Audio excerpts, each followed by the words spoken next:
Ini kan udah siang menjelang sore ya. Biasa udah mulai ngantuk, jangan sampai nanti hanya tidur.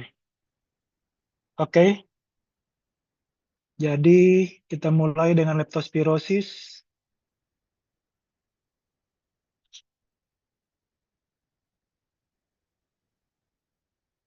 Leptospirosis adalah penyakit zoonotik yang disebabkan oleh Spirochaeta. Bisa kelihatan slide saya? Chaeta ya, dari genus Leptospira. Dia berkembang biak dalam tubuh hewan. Leptospira ini akan menetap dan membentuk koloni serta berkembang biak dalam epitel tubulus ginjal. Kemudian secara terus-menerus akan mengikuti eh, atau akan keluar lewat filtrat urin. Leptospira ini menginfeksi manusia melalui mukosa atau melalui abrasi kulit, kemudian memasuki aliran darah dan berkembang biak. Masa inkubasi berkisar antara 2 sampai 26 hari, rata-rata 10 hari.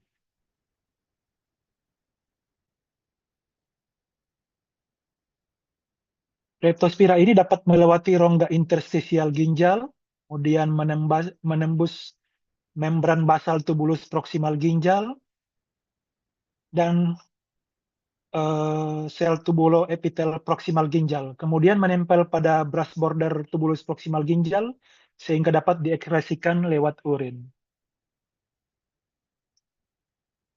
Pada leptospirosis kita kenal mengenai ada yang disebut itu penyakit Wales ya. Ini merupakan bentuk berat dari leptospirosis yang ditandai oleh demam, ikterik atau ikterus, kemudian ada gagal ginjal yang akut, disertai dengan syok dan perdarahan. Perdarahannya terutama bisa kebanyakan di perdarahan di paru ya, walaupun di perdarahan di tempat lain juga bisa. Jadi ada demam, ikterik, gagal ginjal yang akut, syok, dan perdarahan. Itu disebut penyakit Wales. Untuk pendekatan diagnosis, sama seperti penyakit yang lain, ada anamnesis, pemeriksaan fisik, pemeriksaan penunjang. Dari anamnesis kita dapatkan adanya riwayat paparan atau kontak, ini bukan kontrak, tapi kontak dengan urin. Eh, Biasanya ada kontak lewat air, tanah, atau makanan yang terkontaminasi urin dari hewan yang terinfeksi. Misalnya hewan ternak, babi, kuda, anjing, kucing, hewan pengerat, atau hewan liar yang lain. Biasanya pasien itu ada riwayat risiko pekerjaan yang dengan risiko tinggi. Misalnya tukang potong hewan, petani, peternak, pekerja limbah, ataupun pekerjaan yang ada hubungannya dengan kehutanan. Di anamnesis juga biasa ada keterangan dari pasien, demam biasa muncul mendadak, kemudian demam ini remiten tinggi pada fase awal, leptospiremia, ini berlangsung antara 3 sampai 10 hari, kemudian demam turun dan muncul kembali pada fase imun. Diikuti biasanya dengan sakit kepala, terutama bagian frontal, anoreksia, nyeri otot, mata merah, dan fotofobia, kemudian ada mual muntah dan nyeri perut. Pada pemeriksaan fisik, adanya demam, injeksi konjungtiva tanpa sekret purulen biasanya ditemukan. Bisa juga bradikardi dari temafaring tanpa eksudat, nyeri tekan otot terutama pada betis dan daerah lumbal. Kemudian ada ronsi pada auskultasi paru, dan biasanya ditemukan redup pada perkusi di toraks jika terjadi ada perdarahan paru. Bisa juga ada ditemukan ruam berupa makula, makulopapula, eritematosa, ataupun bentuk yang lain. Tadi di depan sudah disebutkan juga bisa juga terjadi atau pada pasien ditemukan adanya ikterik, meningismus, hipo atau arefleksia, terutama pada tungkai. Nah ini tadi di depan, penyakit Wales. Saya sudah singgung di depan. Sindrom lainnya bisa berupa meningitis aseptik, uveitis, kolesistitis, akut abdomen, pankreatitis.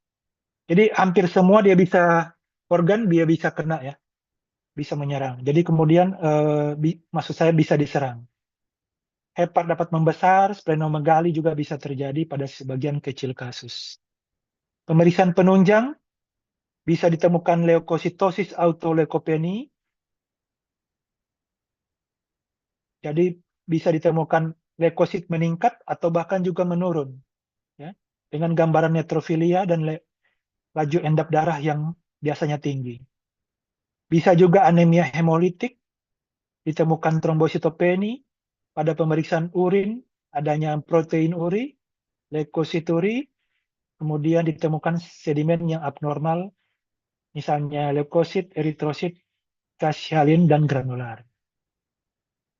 Diagnosis definitifnya dengan pemeriksaan langsung urin atau darah dengan mikroskop lapangan gelap. Kemudian ada pemeriksaan juga microscopic agglutination test atau macroscopic slide agglutination test. Nah, ini yang menjadi diagnosa definitif juga dengan kultur darah ataupun kultur urin.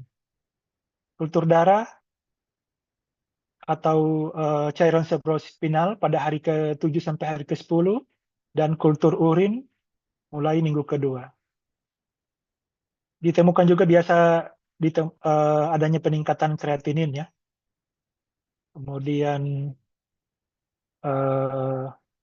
penyakit Wells ditandai dengan peningkatan blood urea nitrogen dan kreatinin serum. Kemudian adanya hiperbilirubinemia yang terkonjugasi ataupun tak terkonjugasi jika ada ikterik ya. Dan biasanya ada peningkatan aminotransferase. Bahkan bisa sampai kurang dari 5 kali batas atas normal. Diagnosa banding, hampir semua penyakit yang bisa menyebabkan demam. Misalnya influenza, malaria, dengue, chikungunya, typhoid, ataupun hepatitis virus. Tata laksananya, ada non-farmakologis dan farmakologis.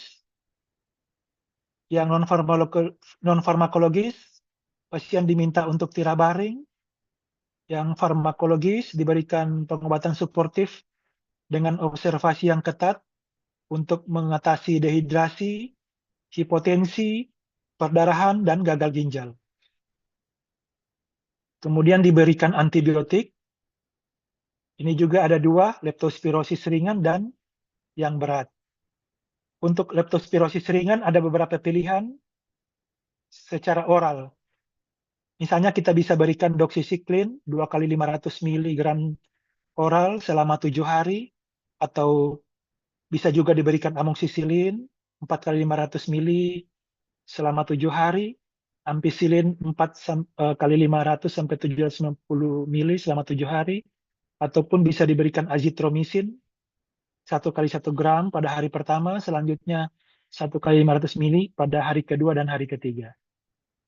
Untuk yang leptospirosis sedang berat, kita berikan injeksi ya, antibiotik injeksi. Bisa diberikan penisilin G intravena 1,5 juta unit per 6 jam selama 7 hari, ataupun kita berikan ceftriaxone 1 gram per 24 jam selama 7 hari, bisa juga doxycycline, ataupun amoxicillin intravena selama 7 hari. Pilihan yang lain bisa berupa ampicillin intravena dan cefotaxime intravena. Komplikasi bisa gagal ginjal, meningitis aseptik, pankreatitis, perdarahan masif, hepatitis, dan miokarditis. Prognosis pasien tergantung dari usia. Biasanya usia lanjut itu biasa lebih berat, ada tidaknya keterlibatan paru, ada tidaknya peningkatan kadar kreatinin, ini menggambarkan adanya gangguan ginjal atau tidak. produksi urin bagaimana, apakah dia ada oliguri, bahkan ada yang bisa sampai anuri, ataupun normal. Ya, tapi kalau biasanya oliguri, prognosisnya biasa lebih buruk. Kemudian bisa juga kita lihat dengan trombositopeni. Jika trombositopeni pada pasien itu biasanya terkait dengan prognosis yang buruk. Faktor independen yang terkait dengan keperan penyakit meliputi komorbid ya. Pada pasien itu ada atau tidak. Misalnya pasien-pasien dengan hipertensi, ya, atau ada alkoholisme, apakah terjadi keterlambatan pemberian antibiotik, ya, bagaimana eh, pemeriksaan fisik, apakah ada perdarahan paru, kalau kita auskultasi paru tadi kan di depan, kalau ada perdarahan paru, auskultasi biasanya suara napas akan turun. Ada ikterik atau tidak, produksi urin bagaimana, gangguan kesadaran, jika tidak sadar, tentunya biasanya pasien ini prognosisnya tidak baik. Kemudian ada tidaknya peningkatan AST, kemudian dari hasil laboratorium ada hiperamilase, dan leptospira interrogans rovar isterohemoragik. Biasa hal-hal ini akan menambah atau akan terkait dengan keparahan penyakit dari pasien itu. Kemudian oliguri, ikterus, aritmia merupakan prediktor kuat munculnya komplikasi gagal ginjal ataupun miokarditis. Angka kematian dari leptospirosis ini dilaporkan bervariasi antara kurang dari 5% sampai lebih dari 20%. Jadi bisa juga cukup tinggi ya jika terjadi hal-hal penyulit. Ya, untuk leptospira demikian kuliah dari saya khusus untuk leptospirosis. Untuk leptospirosis ini selama saya bertugas di Maluku Utara belum pernah saya eh, temukan kasus leptospira. Biasanya di Indonesia bagian barat ya, misalnya daerah Jawa itu banyak pasien-pasien atau kasus leptospirosis. Terutama misalnya pada saat banjir ya, pada musim hujan karena ada hubungannya dengan risiko penularan. Saya harapkan untuk kuliah saya bukan cuma dari slide ya, tapi kalian juga harus eh, membaca dari buku-buku ataupun sumber-sumber yang resmi untuk menambah pengetahuan. Karena dari saya biasanya hanya rangkuman-rangkuman. Untuk pertanyaan, sampai sini ada. Jadi kalian harus tahu apa itu, bagaimana cara penularannya, ya. Kemudian disebabkan oleh apa, kemudian apa itu Wells disease, pengobatannya bagaimana. Itu dibagi dua, ya. Sampai sini ada yang bertanya untuk leptospirosis. Tadi kan diagnosa banding hampir semua penyakit dengan gejala demam bisa menjadi diagnosa bandingnya ya. Ini kadang-kadang dianggap remeh ya, diagnosa leptospirosis, tapi sebenarnya dia komplikasinya bisa yang fatal juga kalau ada hal-hal yang bisa memperparah atau memperburuk kondisi pasien. Misalnya tadi ada beberapa komorbid yang berisiko untuk terjadi keparahan penyakit. Kalau belum ada yang bertanya, saya lanjut dengan kuliah yang berikut.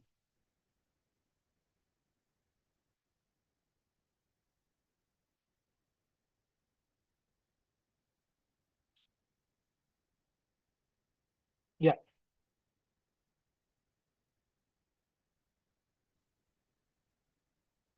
jadi tadi bisa tangkap ya, walaupun kita kuliah lewat Zoom, Untuk leptospirosis, saya tadi kalian bisa tangkap, walaupun mungkin belum 100%, diharapkan kalian membaca juga. Penularannya lewat apa tadi? Izin dokter lewat air, dok. Ya, bisa lewat air, lewat tanah, ya. Karena leptospira itu dikeluarkan lewat u- Urin, dok. urin, urin dari Dari tikus. apa? Bisa dari tikus. Tadi kan ada beberapa hewan-hewan pengerat, hewan-hewan liar, ya. Itu lewat urin, apakah lewat tanah, lewat air, biasanya habis kebanjiran, ya, atau ada pekerjaan-pekerjaan yang berisiko, nah, itu bisa terkena. Pernah dengar penyakit toksoplasmosis? Izin dok, pernah dok. Pernah ya? Ini biasa ditularkan lewat apa? Lewat kucing dok. Toksoplasmosis. Kotoran kucing dok. Ya, ditularkan melalui kotoran kucing biasanya ya.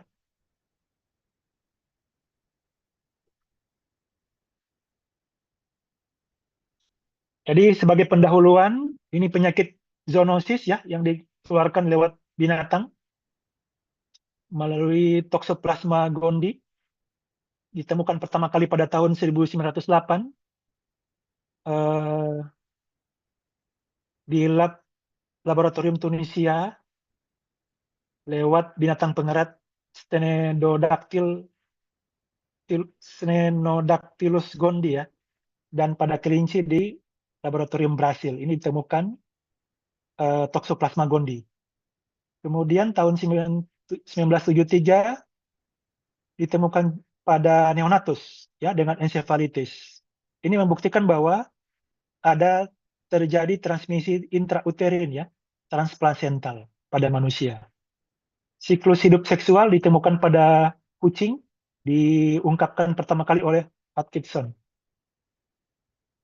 Epidemiologi bagaimana?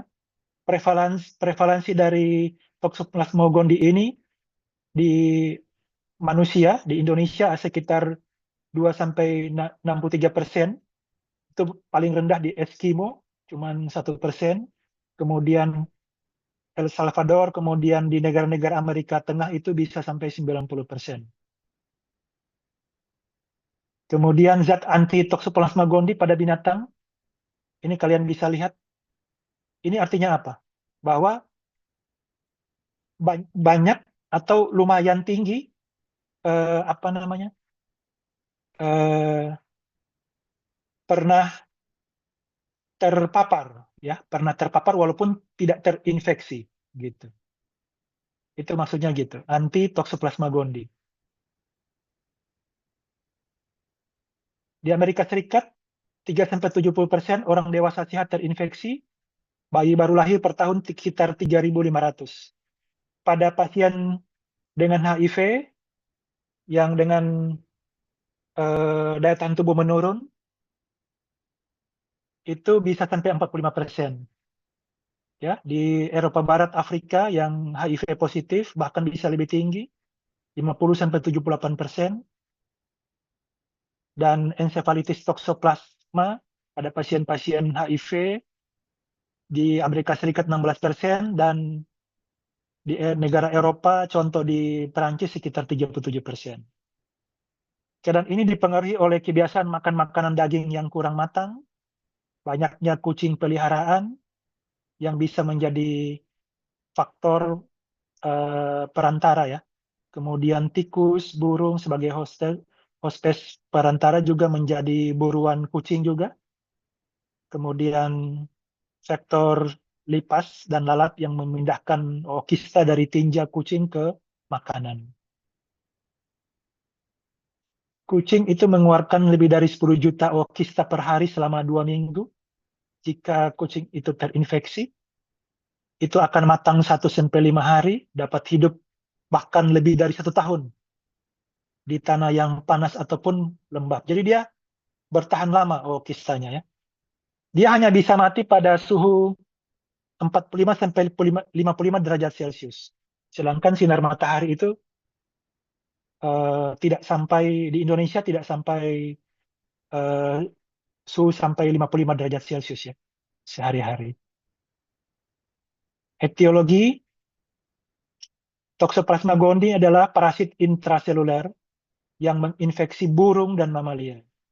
Host definitifnya terutama kucing, daur aseksual yang berupa skizogoni itu akan menempel di sel epitel usus kecil kucing.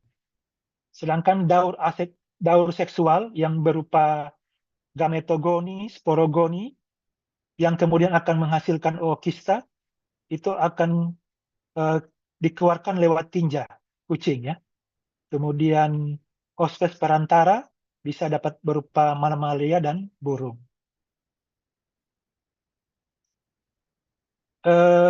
Jika ookista tadi yang tertelan oleh hospes perantara, misalnya mamalia misalnya ya, burung misalnya, ya, kemudian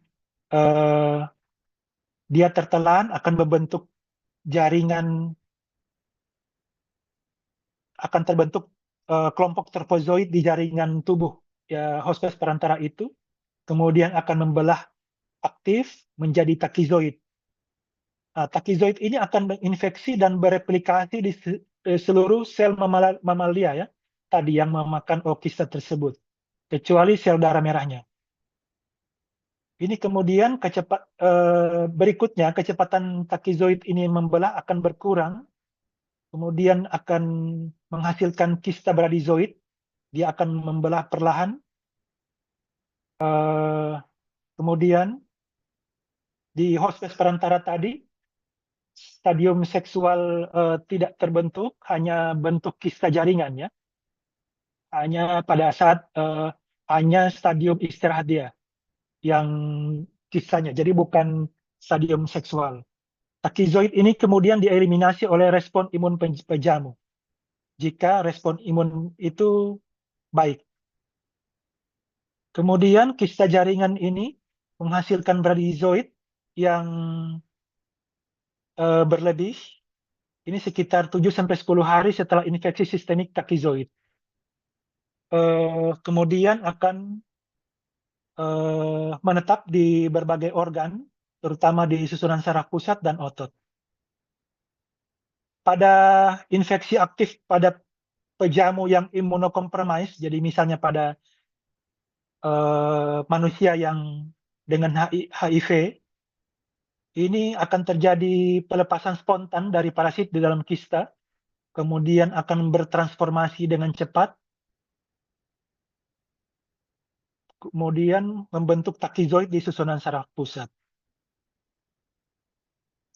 Kucing yang sebagai hospes definitif akan memakan hospes perantara tadi yang misalnya burung ya tadi, ataupun mamalia yang lain. Kemudian akan terbentuk stadium seksual di sel epitel usus kecil kucing. Akan terbentuk ookista yang masa perpatennya 3-5 hari.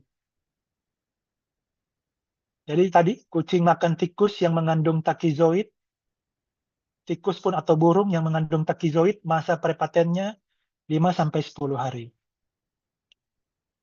Bila ookista ini tidak lewat hospes perantara, tapi lewat dia makan langsung atau tertelan langsung oleh kucing, masa prepatennya 20-24 hari.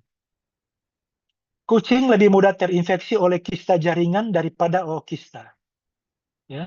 Jadi kista jaringan yang terbentuk di mamalia tadi atau hospes perantara tadi, dia lebih mudah terinfeksi kucingnya dibanding dia hanya makan ookista atau tertelan ookista.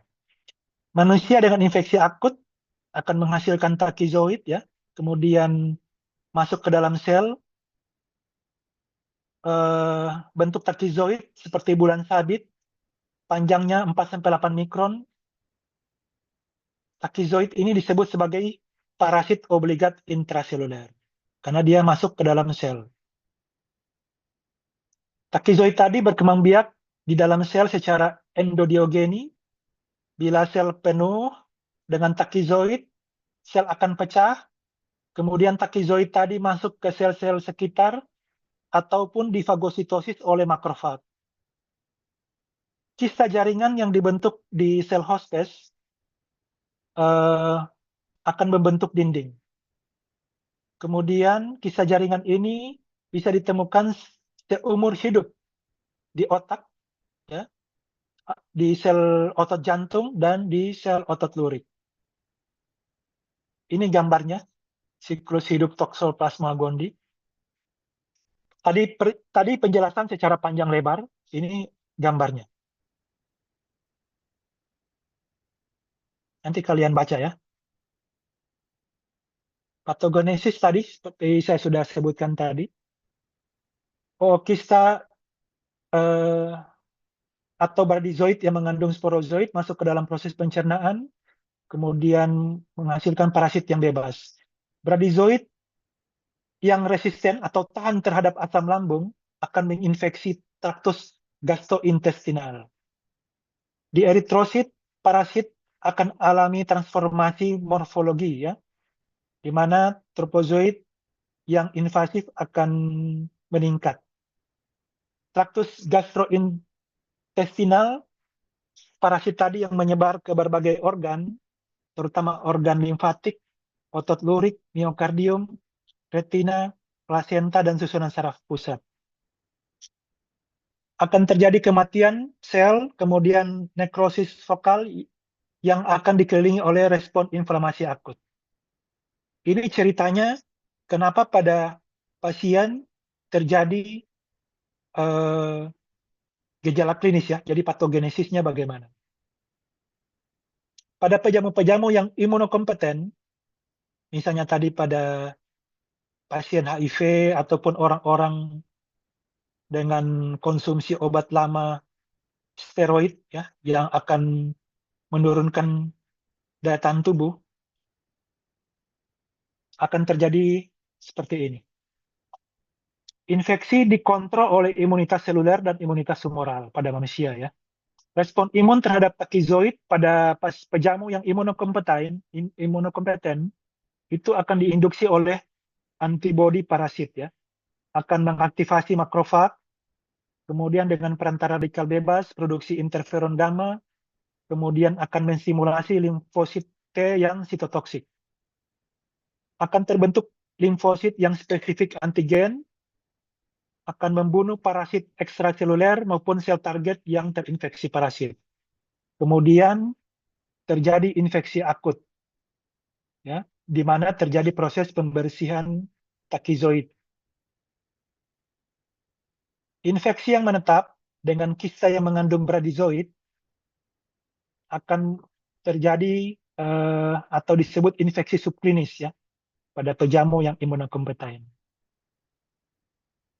Kista tadi yang terbentuk itu tidak akan mengalami degenerasi dan ruptur di susunan saraf pusat.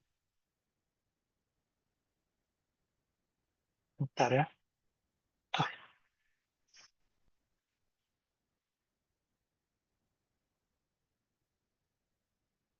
Minta maaf tadi ada kesalahan teknis. Bentar, ya.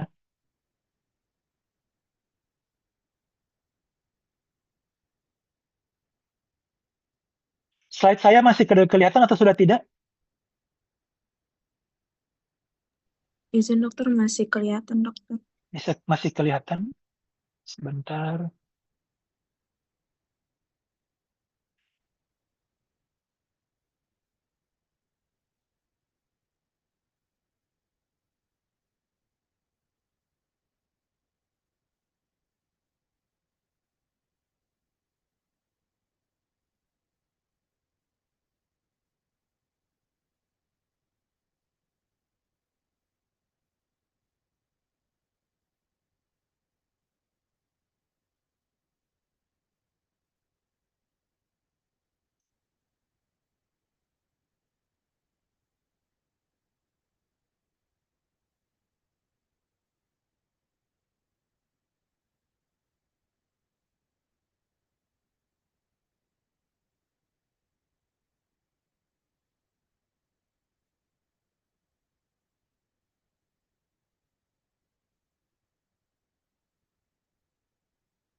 Bentar ya.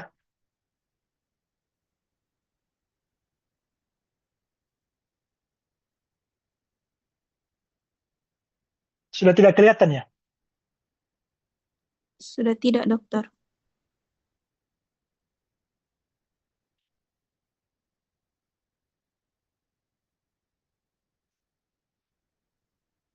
Masih belum kelihatan?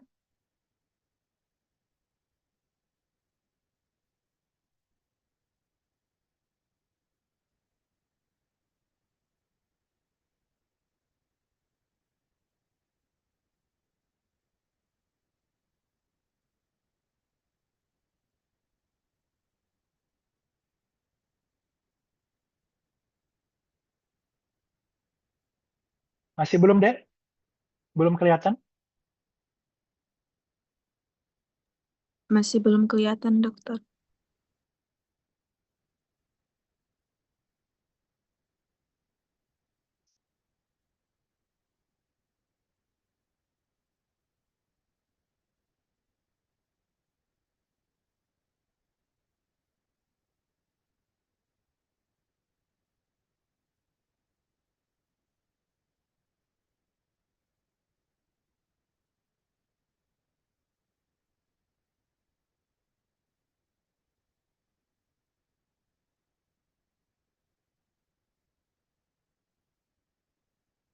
Bentar ya.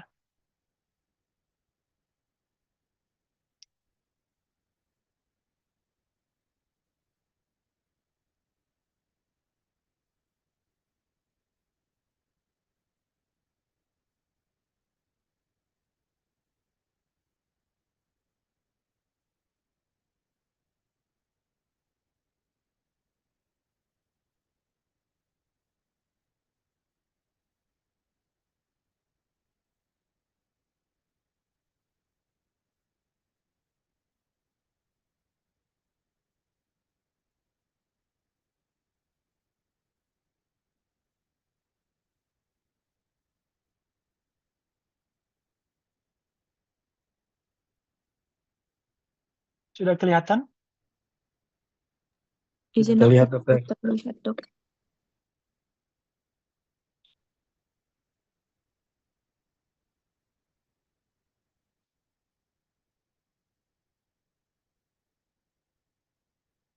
Sampai di mana tadi ya? Sampai di sini ya tadi. Sampai di infeksi subklinis kan? Iya, dokter.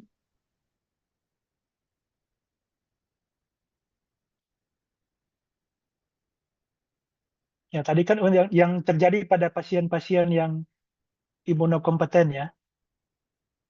Eh, maaf tadi yang pasien-pasien yang masih sehat ya.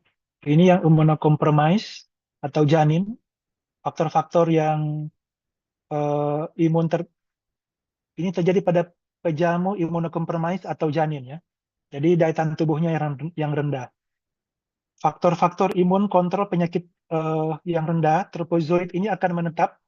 Kemudian penghancuran progresif berjalan, maksudnya penghancuran progresif dari tropozoid tadi. Kemudian akan terjadi kegagalan organ, misalnya terjadi pneumonia, miokarditis, ensefalitis. Pada terjadi proses degeneratif dan perkembangan kista yang baru mengandung pradizoid yang menghasilkan sumber infeksi pada pejamu yang imunokompromis. Jadi perbedaannya pada pasien-pasien yang imunokompromis, misalnya ada ternyata penyakit-penyakit tertentu yang menyebabkan daya tahan tubuh rendah ataupun penggunaan obat-obat yang menyebabkan daya tahan tubuh rendah, misalnya penggunaan steroid yang lama pada janin ataupun pada orang tua, biasanya gejala klinis akan lebih berat. Pada pasien-pasien HIV/AIDS, biasanya terjadi defisiensi imun ya, baik yang kualitatif maupun yang kuantitatif. Sel molekul CD4 sebagai reseptor sel primer terhadap HIV ini biasanya akan menurun ke level yang kritis, biasanya kurang dari 200 ya, yang menyebabkan rentan terjadi infeksi oportunistik.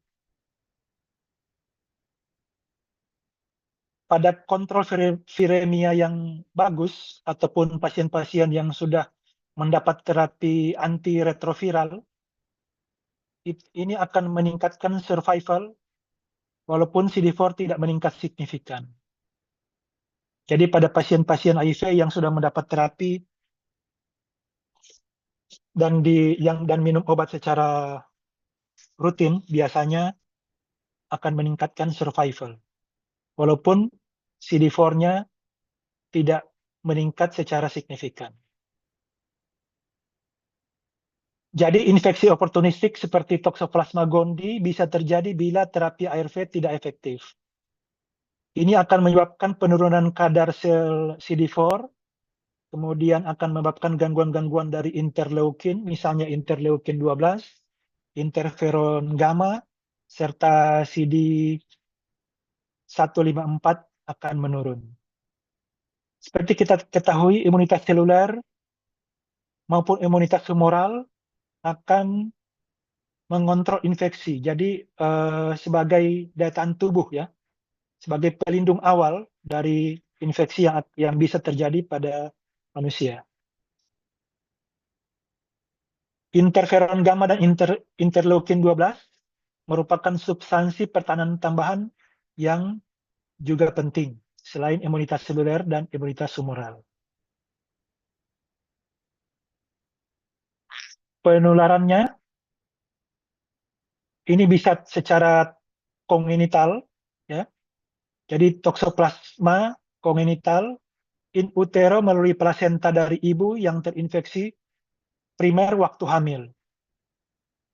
Ataupun bisa secara toksoplasma aquisita, misalnya makan daging mentah atau yang kurang matang, bila daging mengandung kista jaringan atau takizoid toksoplasma, ataupun kista dari tinja kucing yang tertelan, misalnya lewat lalat dan kecoa.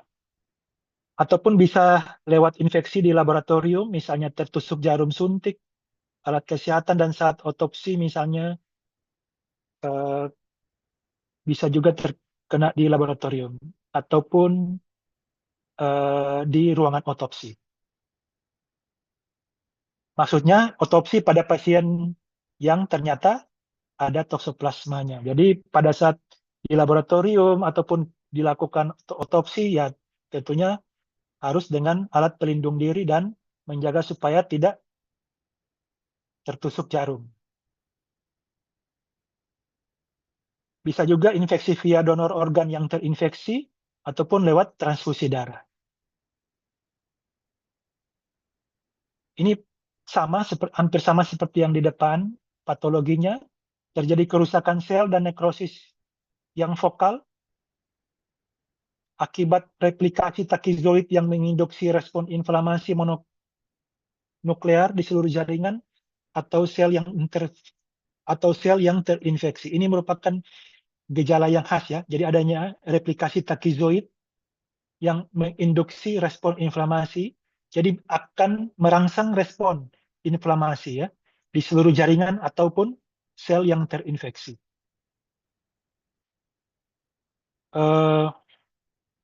Lewat pewarnaan histologik yang rutin, takizoid ini jarang bisa terlihat, harus melalui pewarnaan imunofluoresen ya, dapat menampakkan organisme atau antigen. Kista matur ini merupakan proses inflamasi yang biasanya tidak terdeteksi, biasanya akan menetap di otak sampai mengalami ruptur. Organ yang terkena hampir semua organ tubuh, bisa di kelenjar getah bening, mata, susunan saraf pusat, jantung, paru, dan lain sebagainya. Gambaran klinisnya tergantung dari usia, tinggi rendahnya virulensi, jumlah parasit, organ yang terserang. Untuk mempermudah penata laksanaan dibagi 4 kategori, yaitu infeksi akut pada pasien yang imunokompeten atau daya tahan tubuhnya masih baik, infeksi akut pada pasien yang imunokompromis, misalnya tadi pada pasien-pasien HIV ataupun pada janin, toksoplasmosis pada mata, pada orang dewasa, ataupun pada infeksi kongenital. Jadi biasa dibagi 4 itu. Infeksi akut pada pasien imunokompeten, biasanya 10-20% kasus itu bergejala pada dewasa. Yang paling sering limfadenopati. Jadi kelenjar limfnya atau kelenjar getah beningnya biasanya ada terjadi pembesaran. Ya, baik kelenjar getah bening di leher, ya, dan di daerah tubuh yang lain. Biasanya terpisah, jarang lebih dari 3 cm, kekaliannya bervariasi, tidak bernanah. Untuk klinis yang jelas, bisa dilakukan biopsi kelenjar dan dilakukan tes serologis untuk diagnosa yang tepat. Jika terjadi adenopati kelenjar mesenterial atau retroperitoneal dapat menyebabkan nyeri abdomen. Gejalanya bisa berupa demam, malaise, keringat malam, nyeri otot, nyeri tenggorokan, bisa juga terjadi eritema, hepatomegali, splenomegali. Mudah-mudahan, maksud saya gini, mudah-mudahan bahasa-bahasa kedokteran yang saya tampilkan di sini kalian bisa mengerti ya.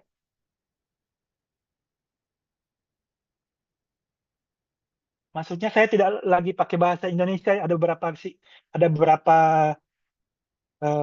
kata yang dalam bahasa kedokteran. Contohnya misalnya gini, hepatomegali kalian tahu? Splenomegali kalian tahu?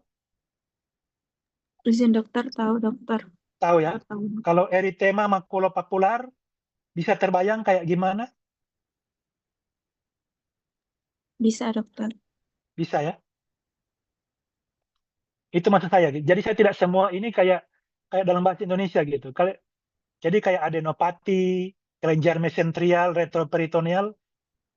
Maksudnya terbayang itu sebelah mana sih itu? Daerah perut atau daerah abdomen yang di daerah mana gitu. Saya tidak menjelaskan lagi ya. Karena kalian sudah semester 5 yang kayak istilah-istilah dalam bahasa kedokteran mudah-mudahan bisa ditangkap gitu. Tidak semuanya dalam bahasa Indonesia.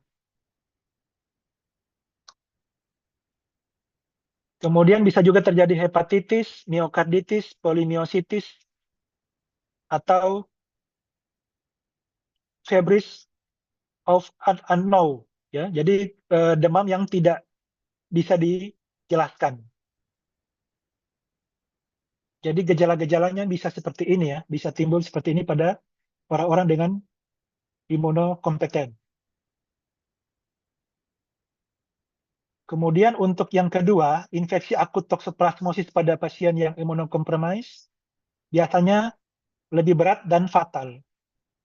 Bisa infeksi pada susunan saraf pusat, gejalanya bisa berupa encephalitis, meningoencephalitis, ataupun terbentuk space occupation lesion atau SOL. Bisa juga terjadi miokarditis ataupun pneumonitis.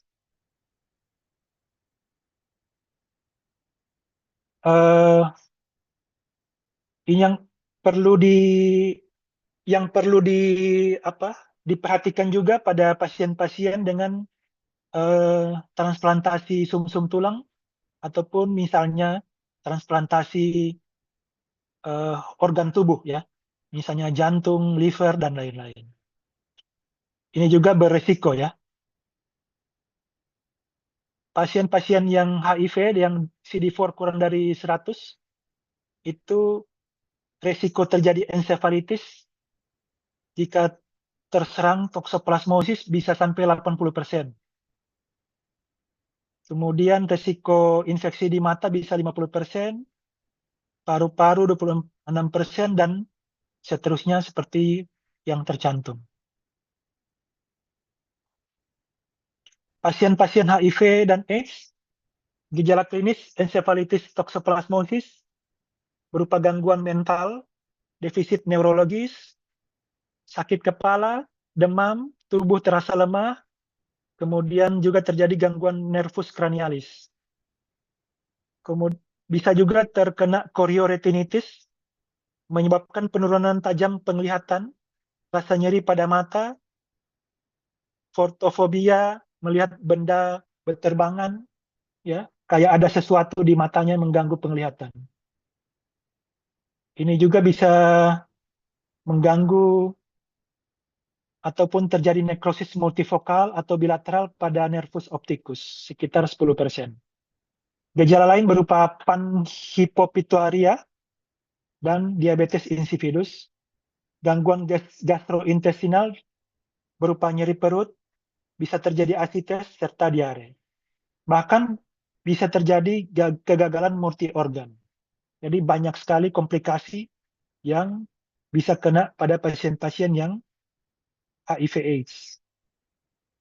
Pemeriksaan fisik, terjadi pembesaran kelenjar getah bening, biasanya kenyal, tidak nyeri, sering di leher, demam ringan, terjadi hepatosplenomegali, ataupun ras pada kulit. Jika dilakukan fundoskopi, ditemukan multiple yellow white with white dengan batak tidak jelas.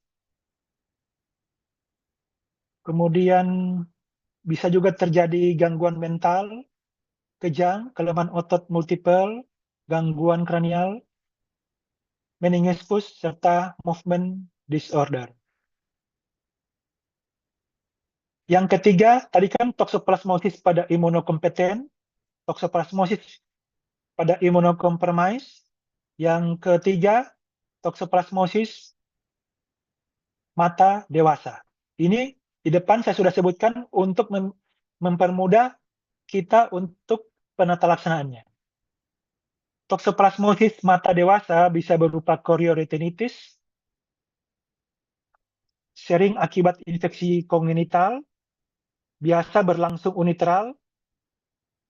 Jika ada unilateral berarti infeksinya baru, jika bilateral berarti terjadi pada saat waktu lahir. Ya. Gejalanya berupa penglihatan yang kabur, skotoma, nyeri, fotofobia, epifora, gangguan sentral jika makula terlibat. Bahkan bisa juga terjadi panuveitis yang dapat menyertai chorioretinitis. Didiagnosa banding dengan TBC, sifilis, ataupun lepra, ya, yang mengenai mata. Infeksi kongenital, ya yang keempat infeksi kongenital ya. Ini biasa asimptomatis, gejala terjadi setelah lahir, tergantung infeksi akut dari ibu. Trimester 1 biasanya resikonya sekitar 15-25%. Jika terinfeksi pada trimester kedua, gejalanya 30-54%. Sedangkan trimester ketiga bisa 60-65%. Manifestasi klinis dari infeksi kongenital, misalnya bisa strabismus, chorioretinitis, encephalitis, microcephalus, retardasi psikomotor, kejang, anemia, ikterus, hipotermia, trombositopeni, diare, dan pneumonitis. Jadi banyak ya gejala-gejala, baik gejala klinis maupun laboratorium yang bisa terjadi pada infeksi toksoplasma yang kongenital. Trias karakteristik dari infeksi kongenital, jadi misalnya terjadi hidrosefalus, kalsifikasi cerebral, dan chorioretinitis. Ini trias karakteristik. Jadi kalau ada pasien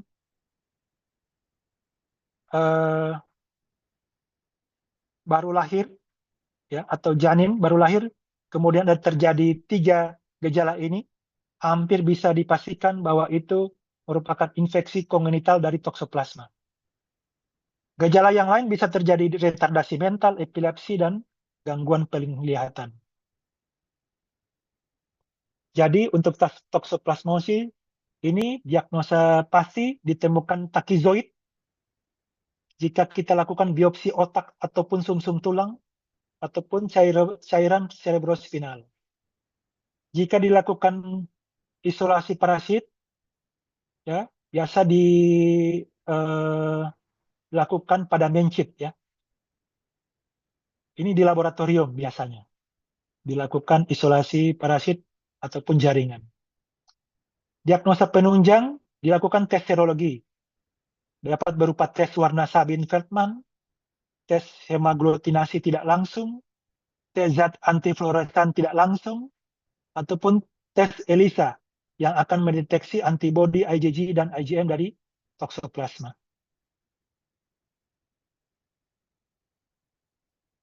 Jika IgM positif berarti infeksi yang lama, sedangkan jika IgM yang positif berarti infeksi yang akut. Jika terjadi limfadenopati biasanya IgM-nya akan positif. Pemeriksaan anti-IgE immunosorbent agglutination assay biasa lebih akurat. Bisa juga dilakukan pemeriksaan CT scan otak, MRI, maupun PCR. Penata laksananya bagaimana? Obat hanya membunuh bentuk takizoid. Jadi hanya memberantas infeksi akut. Jadi tidak akan menghilangkan infeksi menahun, ya. Ini bisa relapse. Obat-obat yang digunakan adalah kombinasi dari pirimetamin dan sulfonamid selama 3 minggu ataupun 1 bulan.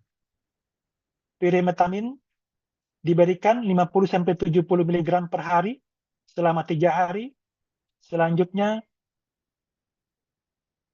25 mg per hari. Untuk beberapa minggu pada penyakit berat, bisa juga ditambahkan asam folat. Untuk sulfonamid diberikan 50-100 mg per kilogram berat badan per hari, beberapa minggu sampai bulan. Bisa juga diberikan spiramisin, tapi ini tidak menembus plasenta. Dosisnya 100 mg per kilogram berat badan per hari selama 30-45 hari. Ini diberikan pada wanita hamil dengan infeksi primer dan sebagai profilaksis transmisi toksoplasma gondii ke janin. Kita juga dapat memberikan clindamycin, walaupun ada efek samping, dapat berupa colitis pseudomembran ataupun colitis ulceratif. Dapat juga diberikan kortikosteroid, tapi kortikosteroid ini tidak bisa diberikan sebagai obat yang tunggal. Pilihan obat yang lain dapat diberikan clarithromycin, azithromycin, ataupun obat yang baru namanya hidroxynaftoquinone yang dikombinasikan dengan sulfadiazin. Ini untuk membunuh kista jaringan. Jika asimptomatik, tidak diterapi. Pencegahannya, sebagai pencegahan infeksi primer, tentunya kita berikan edukasi kesehatan, makan daging yang harus matang, ya. Jadi kista tidak infektif, dipanaskan dengan suhu 66, lebih dari 66 derajat Celcius ataupun jika diasap. Cuci tangan setelah memegang daging mentah, ya. Cuci bersih dengan sabun. Jika hidup bersama dengan kucing, diberikan makanan yang matang, dan kucing itu dicegah untuk berburu tikus dan burung, ataupun mamalia yang lain. Makanan ditutup rapat, sayur lalap biasa harus dicuci dengan bersih. Untuk pencegahan transmisi vertikal secara kongenital, jadi imunitas maternal akibat toksoplasmosis diturunkan sebelum konsepsi. Belum tersedia vaksin toksoplasmosis, jadi belum ada vaksin yang bisa untuk mencegah, ya, terjadinya penyakit toksoplasmosis. Harus dilakukan screening serologik untuk deteksi infeksi maternal yang akut. Bila terjadi infeksi akut, diberikan terapi anti Toxoplasma gondii dan pemeriksaan lanjutan untuk mencegah kemungkinan infeksi janin dan biasanya diberikan juga pilihan apakah mau dilakukan aborsi ataupun tidak. Ini tentunya di apa? Diedukasi ya. Ada beberapa negara yang membolehkan, tapi ada beberapa juga yang tidak memperbolehkan aborsi. Tapi jika sudah terjadi infeksi, diberikan pilihan kembali ke orang tuanya. Yang ketiga, pencegahan penyakit pada individu yang imunokompromis, misalnya tadi pada pasien-pasien HIV, diberikan profilaksis dengan cotrimoxazole. Jadi pada pasien-pasien HIV itu kadang-kadang diberikan cotrimoxazole sebagai profilaksis dari toxoplasmosis. Kemudian dilakukan pemeriksaan IgG Toxoplasma gondii jika direncanakan ada dilakukan transplantasi organ, misalnya pada seseorang. Resipien yang menerima donor seropositif diberi terapi anti Toxoplasma gondii selama 2 bulan. Pada penderita HIV dengan seronegatif harus dihindari dari pajanan parasit. Demikian kuliah untuk Toxoplasma gondii atau toxoplasmosis memang agak panjang karena ada beberapa yang harus dibagi untuk mempermudah ya kalian untuk mempelajarinya. Mudah-mudahan sedikit banyak bisa tangkap, walaupun mungkin harus dipelajari kembali. Sekali lagi dari awal kuliah saya sudah sebutkan bahwa nanti tidak cukup dari slide-slide yang saya berikan. Kalian juga harus mempelajari lebih dalam, misalnya lewat sumber-sumber terpercaya ataupun lewat buku-buku yang resmi.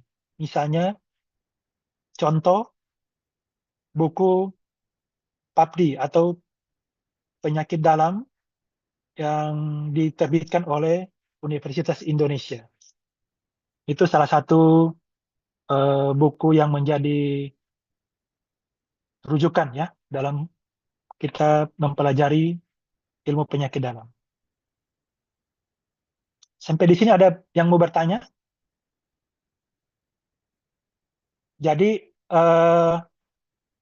kalau ada yang memelihara pelihara kucing, tadi harus ini ya, dicegah jangan sampai kucingnya makan daging mentah, kemudian berburu tikus ataupun mamalia yang lain.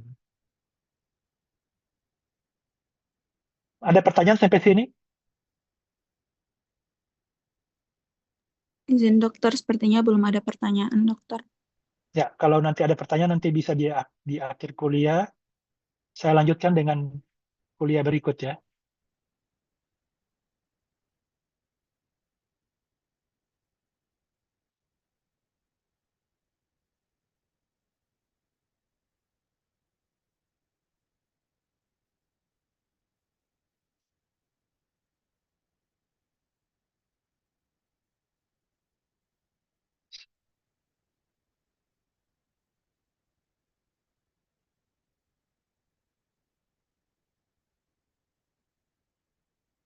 Slide-nya sudah kelihatan belum ya? Izin dokter, belum terlihat dok. Belum ya?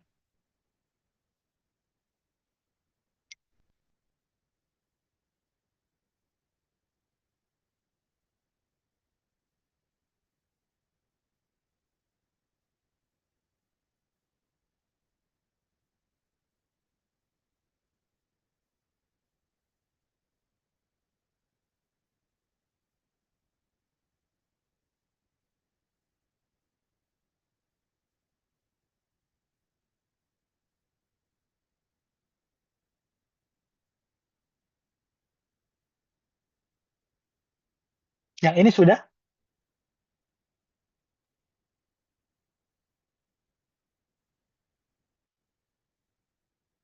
Jadi tadi yang pertama leptospirosis, yang kedua toxoplasmosis, Yang ketiga, malaria. Mudah-mudahan di antara kalian belum pernah ada yang terkena malaria ya. Jadi malaria adalah penyakit infeksi yang disebabkan oleh parasit genus Plasmodium. Ditemukan 5 jenis Plasmodium, yaitu Plasmodium falciparum, vivax, ovale, malariae, dan yang kelima Knowlesi. Ini Plasmodium ini biasa hidup dan berkembang biak dalam sel darah manusia atau disebut fase eritrositik dan di dalam jaringan atau stadium ekstra eritrositik. Menurut WHO tahun 2010, penyakit ini secara alami ditularkan melalui gigitan nyamuk Anopheles betina. Ini daur hidup dari malaria. Jadi nyamuk ya yang mengandung sporozoid malaria menggigit manusia, mengeluarkan sporozoid masuk ke dalam liver ya. Kemudian dikeluarkan atau ya dikeluarkan merozoid, terbentuk ring, tropozoid, skizon, skizon ruptur, merozoid keluar, ada nyamuk yang lain hinggap di manusia tersebut, menghisap darah manusia tadi yang mengandung merozoid, kemudian terbentuk gamatosit ya yang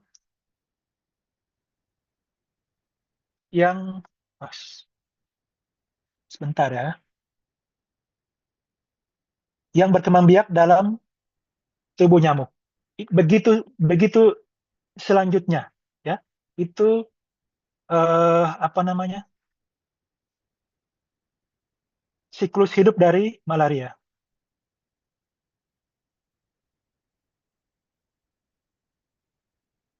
Pendekatan diagnosisnya sama juga seperti penyakit lain, ada anamnesa, pemeriksaan fisik, pemeriksaan penunjang. Secara klinis ditemukan demam, menggigil, berkeringat, sakit kepala, mual muntah, ya, dan lain-lain. Bahkan ada sampai penurunan kesadaran jika terjadi malaria yang berat. Pemeriksaan penunjang ditemukan parasit ya, atau plasmodium malaria baik melalui sedian hapus darah tepi yang tebal maupun yang tipis. Jadi tidak ada lagi di Indonesia itu diagnosa malaria berdasarkan gejala klinis. Jadi tidak ada lagi malaria klinis maksud saya. Kalau tahun-tahun 70-an, 80-an masih ada itu diagnosa malaria klinis. Orang dengan demam langsung dikatakan malaria. Akibatnya apa? Orang minum obat malaria seperti kayak makan kacang gitu ya. Dibeli bebas, akhirnya terjadi resistensi obat. Jadi ada beberapa obat malaria yang sudah resisten di Indonesia. Jadi tidak ada lagi malaria yang diagnosanya hanya berdasarkan gejala klinis, tetapi harus dibuktikan dengan pemeriksaan penunjang. Kalau dulu ada yang dikenal dengan trias malaria, demam, menggigil, berkeringat. Tapi pada daerah-daerah endemis malaria, misalnya di Papua, di Nusa Tenggara Timur, itu bahkan orang hanya dengan diare dilakukan pemeriksaan laboratorium, ternyata bisa juga ditemukan malaria. Jadi sangat kabur ya untuk gejala klinisnya. Kecuali mungkin pada daerah-daerah yang non-endemis masih bisa ditemukan trias malaria. Misalnya di daerah Indonesia bagian barat, di daerah Jawa yang bukan daerah endemis malaria. Jadi menurut WHO tahun 2010, kriteria diagnosis malaria itu kita temukan Plasmodium malaria pada pemeriksaan laboratorium dan ada ditemukan gejala klinis minimal ditemukan ada demam ataupun gejala yang lain.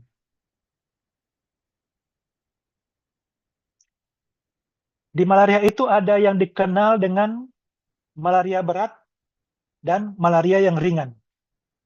Nah, ini kalian harus hafal, mau tidak mau harus hafal ya. Kayak tadi itu di Leptospira ada penyakit Wales, ya hafal apa yang disebut penyakit Wales, gejalanya gimana, itu hafal. Jadi malaria berat juga begitu, menurut kriteria WHO. Kenapa harus dihafal? Supaya tahu apa atau bagaimana itu malaria berat. Karena perbedaannya di terapi. Sama juga dengan leptospirosis yang tadi kan, perbedaannya di terapi. Terapi yang leptospirosis yang ringan maupun yang berat. Malaria juga begitu. Untuk pemeriksaan fisik, demam biasa di atas 37,5, bisa ada anemia, ataupun bahkan juga bisa ikterik, hepatosplenomegali, bisa juga ditemukan pada malaria. Pemeriksaan penunjang, ditemukan Plasmodium malaria, ataupun bisa melalui pemeriksaan serologi. Jadi misalnya di puskesmas, ada itu pemeriksaan serologi malaria. Jadi kayak pemeriksaan COVID yang dulu tuh, pemeriksaan laboratorium, ditaruh di kayak pemeriksaan kalau kalian pernah lihat tes-tes kehamilan, nah itu pemeriksaan serologi itu. Jadi ada stripnya, strip 1 ataupun strip 2. Itu ada malaria juga ada yang kayak gitu. Di puskesmas biasanya pemeriksaan itu ada. Jadi jika tidak bisa dilakukan pemeriksaan laboratorium tebal maupun tipis, dilakukan pemeriksaan serologi malaria. Jadi untuk kriteria malaria berat itu dibagi antara klinis maupun parasitologik ya. Begitu juga dengan ringan. Secara klinis, malaria berat menurut WHO ada gejala gangguan kesadaran ataupun koma, frustasi, contoh misalnya kelemahan menyeluruh, pasien tidak dapat duduk ataupun berjalan, tidak dapat makan, kejang berulang, lebih dari 2 episode dalam 24 jam, ada napas yang dalam, gagal sirkulasi atau syok, tekanan sistolik kurang dari 70 pada dewasa, ikterik, ya, disertai dengan tanda disfungsi organ vital, hemoglobin, perdarahan spontan, ataupun bisa juga terjadi edema paru. Untuk laboratorium, hipoglikemi, gula darah kurang dari 40 mg, terjadi asidosis metabolik, pada pasien itu ditemukan adanya anemia, dengan HB biasanya kurang dari 5 gram. Ya. Jadi pada pasien anemia malaria dengan anemia berat, malaria berat dengan anemia itu belum dikatakan malaria berat jika anemianya belum sampai misalnya kurang dari misalnya cuma kurang dari 8. Nah, itu belum dikatakan anemia pada malaria berat. Ya. Malaria berat belum masuk di kriteria malaria berat. Kemudian terjadi hemoglobin uri baik yang makroskopik ya, maupun yang mikroskopik. Terjadi parasitemia di mana jumlah hitung parasit lebih dari 2% per 100.000 mikroliter darah pada area transmisi rendah dan 5% dari 250.000 mikroliter pada area yang transmisi tinggi. Ini hitung parasit ini tidak semua laboratorium bisa ya. Hanya pada laboratorium tertentu yang tenaganya sudah dilatih itu bisa menghitung jumlah parasit. Kemudian laboratorium juga yang menjadi kriteria yang salah satu yaitu pemeriksaan laktat ya. Terjadi hiperlaktemia, kemudian gagal ginjal di mana produksi urin kurang dari 400 cc per 24 jam pada orang dewasa, atau jika dilakukan pemeriksaan kreatinin lebih dari 3. Kemudian jika dilakukan otopsi pada pasien ataupun mayat itu ditemukan Plasmodium falciparum yang padat pada pembuluh darah kapiler jaringan otak. Itu kan kadang-kadang ada beberapa kasus ya yang misalnya kita mau memastikan penyebab kematian, nah itu bisa dilakukan pada saat otopsi ditemukan Plasmodium falciparum. Itu tadi kalian hafal ya. Karena kalau tidak hafal nanti tidak tahu kriteria malaria berat yang mana. Tidak tahu malaria berat ataupun malaria yang ringan, karena perbedaannya di terapi. Ini tadi seperti yang di depan. Jadi ikterik, tidak semua ikterik juga ya, hanya bilirubin yang di atas 3 misalnya.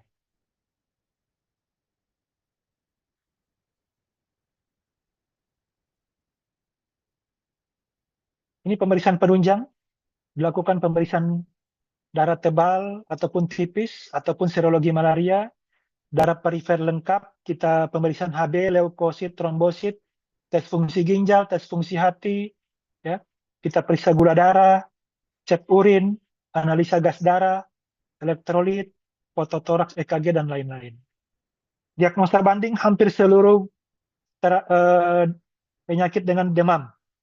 Misalnya virus, infeksi virus, demam tifoid yang toksik, hepatitis, leptospirosis, ataupun meningoencephalitis. Karena pada pasien-pasien malaria yang berat juga bisa terjadi gangguan kesadaran. Tadi di depan saya sudah berulang kali katakan ada malaria yang berat, malaria yang ringan. Untuk malaria yang ringan kita berikan oral. Pilihan pertama kita berikan dihidroartemisin piperaquine ya. Jadi di HP ini maaf ada kesalahan pengetikan. Dihidroartemisin piperaquine atau disingkat DHP. Dikombinasikan dengan primaquine. Atau misalnya jika DHP tidak ada, kita berikan artesunate ammoniaquine dikombinasikan dengan primaquine.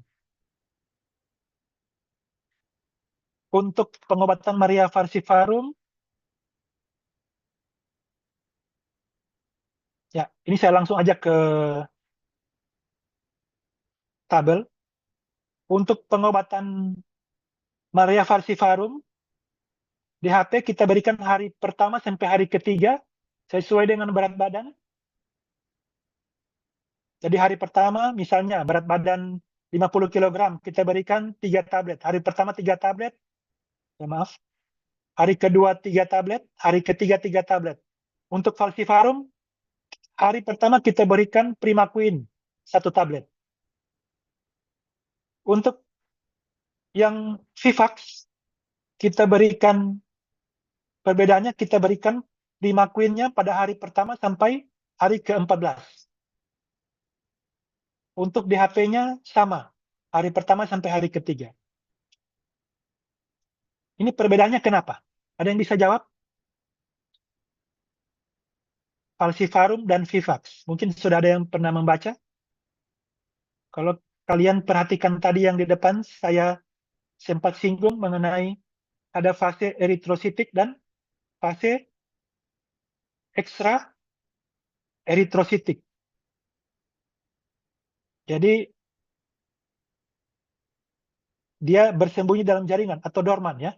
Jadi pada Vivax kita berikan primaquine dengan maksud untuk itu. Bisa membunuh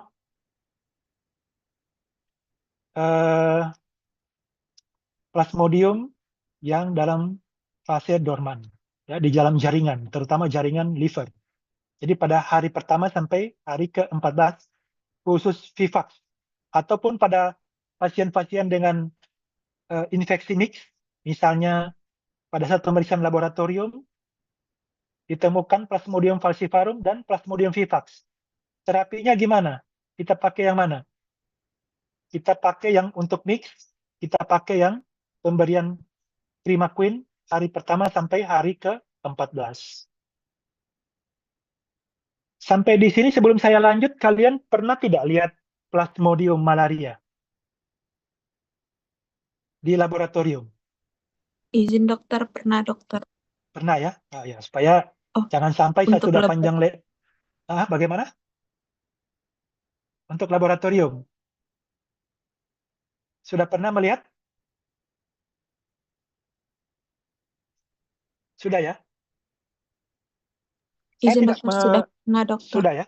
Sudah. Sudah dokter. Saya tidak menanyakan di kuliah ini tentang pemeriksaan laboratorium, tapi yang penting kalian sudah pernah melihat, apakah sudah pernah diajarkan untuk pembuatan hapusan darah tepi, tebal dan tipis, sudah pernah tidak dari laboratorium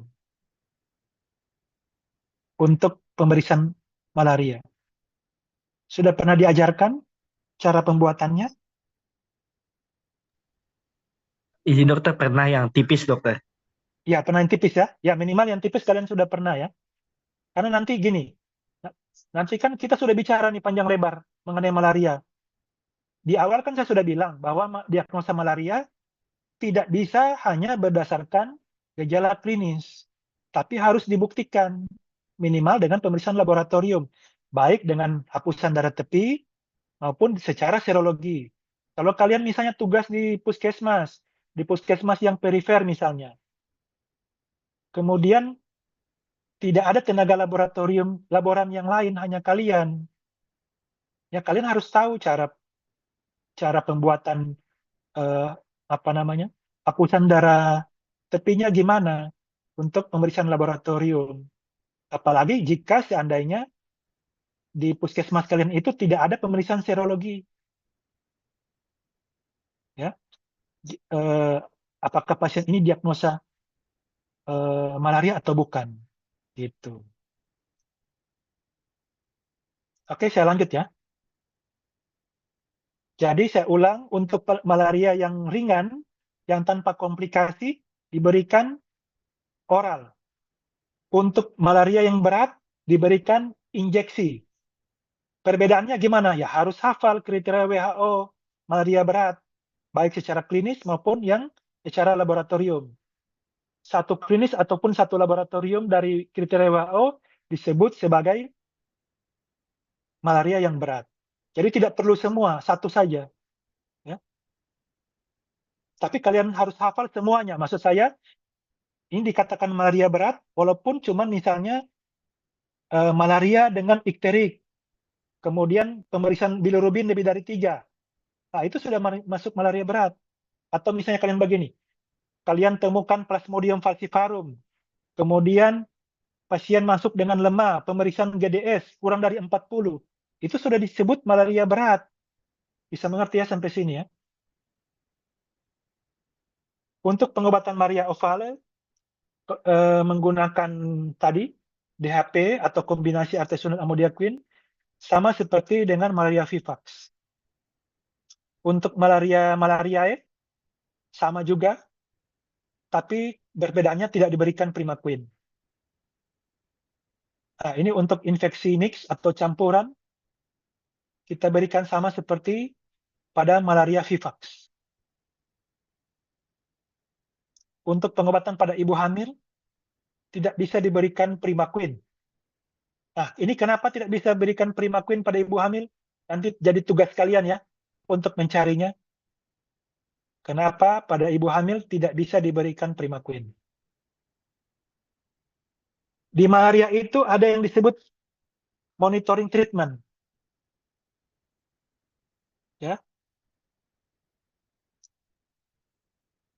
Jadi, kenapa ada monitoring treatment? Karena pada malaria itu ada pengobatan lini pertama ataupun lini kedua. Jadi misalnya lini pertama tidak mempan, kita berikan lini kedua. Bagaimana kita mengatakan bahwa pada pasien ini terjadi kegagalan terapi? Ya dengan monitoring treatment ini.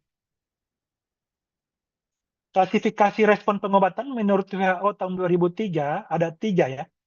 Ada yang disebut kegagalan pengobatan dini, kegagalan pengobatan kaset yang dibagi juga dua, ada late clinical failure dan yang kedua late parasitological failure. Kemudian yang ketiga ada yang disebut respon klinis dan parasitologis yang adekuat. Kalau yang early treatment failure ini berkembangnya menjadi malaria berat pada hari pertama, hari kedua sampai hari ketiga disertai dengan parasitemia, atau misalnya parasitemia pada hari ketiga, ya, jadi masih ada parasitemia pada hari ketiga dengan temperatur masih demam, ya. Tentunya yang ketiga, jumlah parasitemia pada hari kedua lebih dari hari ke-0, ataupun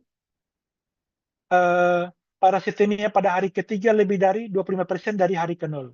Ini kalau kita sudah lakukan pengobatan dengan lini pertama. Contoh misalnya tadi, kalau kita pasien datang dengan malaria falciparum ringan, ya, tidak masuk kriteria berat, kita berikan DHP dan Primaquine, kita harusnya monitoring treatment. Misalnya kita lakukan pemeriksaan parasit, hitung parasit.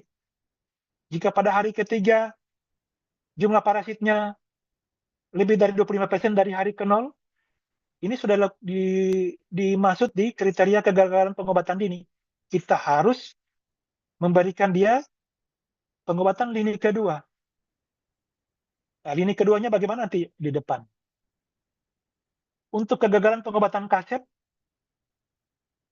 ada dibagi dua tadi, yang clinical failure, jadi berkembangnya tanda bahaya malaria berat setelah hari ketiga dan parasitemia, tentunya jenis parasit sama dengan hari ke-0, parasitemia dan temperatur aksiler, ya, tetap menjadi demam pada hari ke-4 sampai hari ke-28. Kemudian late parasitological failure, ditemukan parasitemia pada hari ke-7, 14, 21, dan 28. Tentunya jenis parasit sama dengan yang hari ke-0.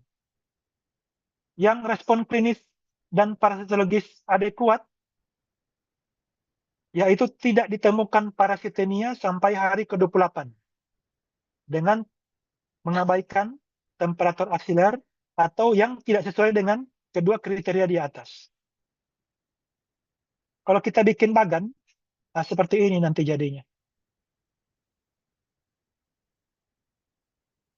Ya, ini mulai demam, datang ke rumah sakit, mulai pengobatan.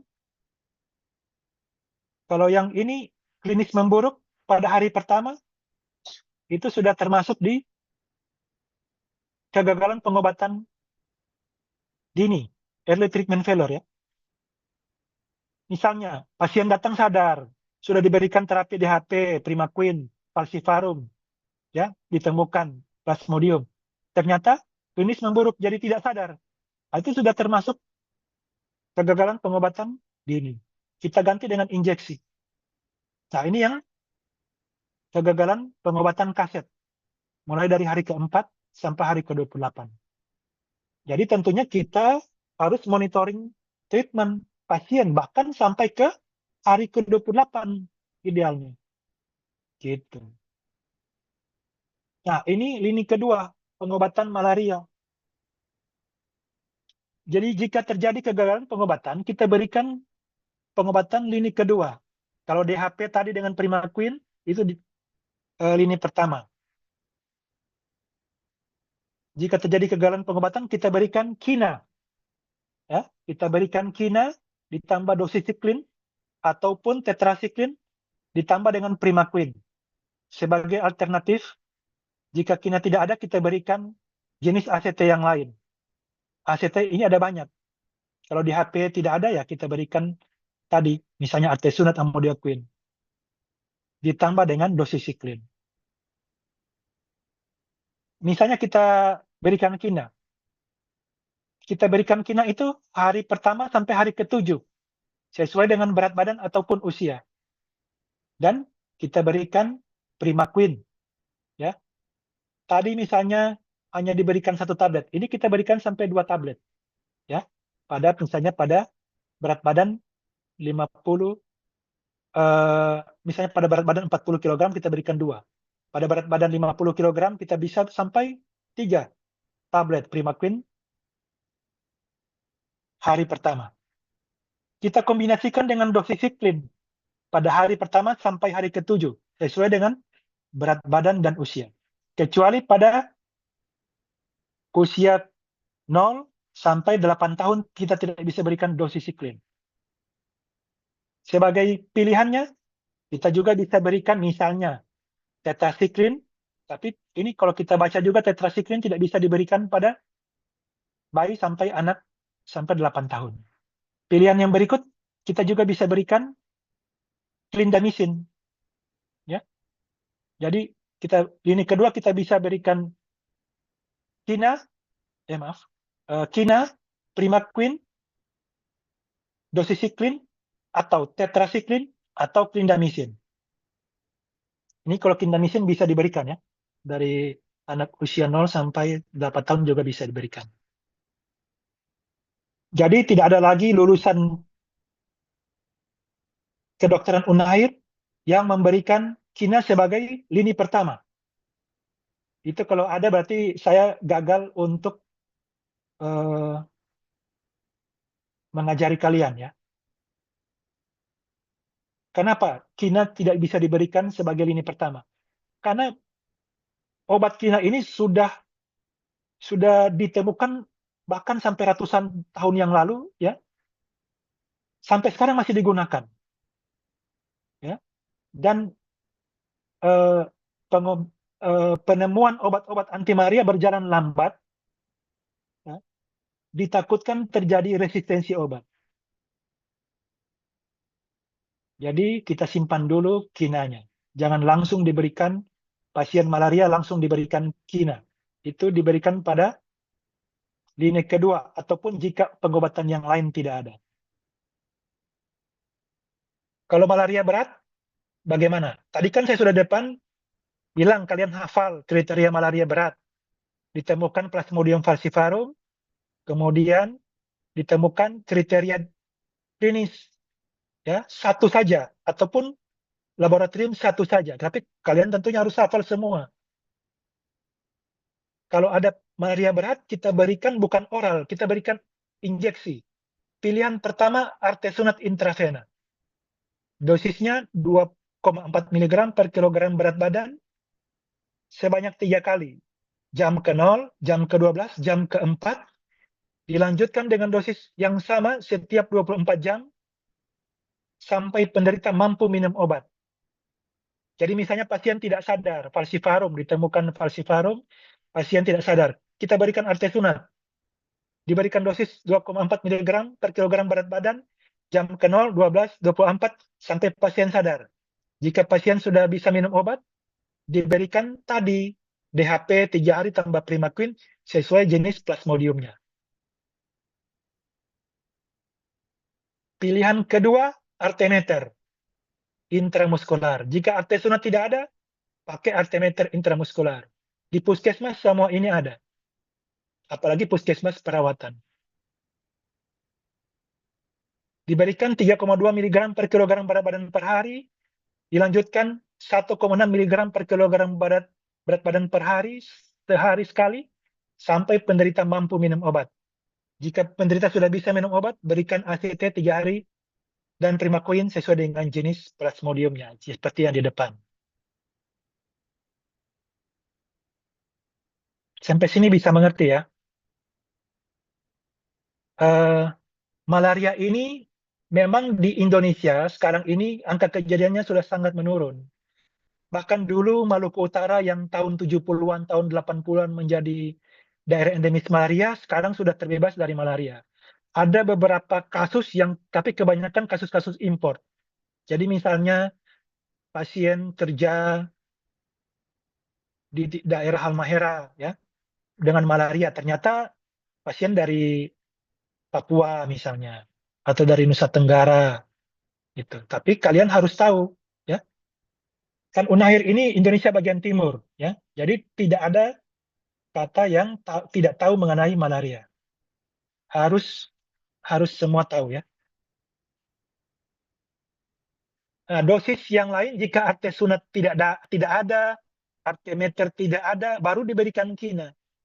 Jadi jangan langsung pasien malaria berat langsung diberikan kina injeksi, jangan dulu seperti itu. Kina kita simpan dulu, ya. Jadi kita pakai dulu pilihan pertama artesunat tidak ada, artemeter tidak ada, baru diberikan kina. Nah, diberikan kina bagaimana? Kita drips, jangan bolus. Loading dose 20 mg per kilogram berat badan dilarutkan dalam dextrosa 5% atau NaCl 0,9% selama 4 jam pertama. 4 jam kemudian kita kasih dextrosa 5% atau kemudian 0,9 NaCl kosong. Kemudian 4 jam berikutnya kita drips lagi dengan kina dosis rumatan. Dari 20 mg diturunkan jadi 10 mg per kilogram berat badan. Kemudian setelah itu, jika pasien bisa minum obat, kita ganti dengan kina per oral seperti tabel yang di depan.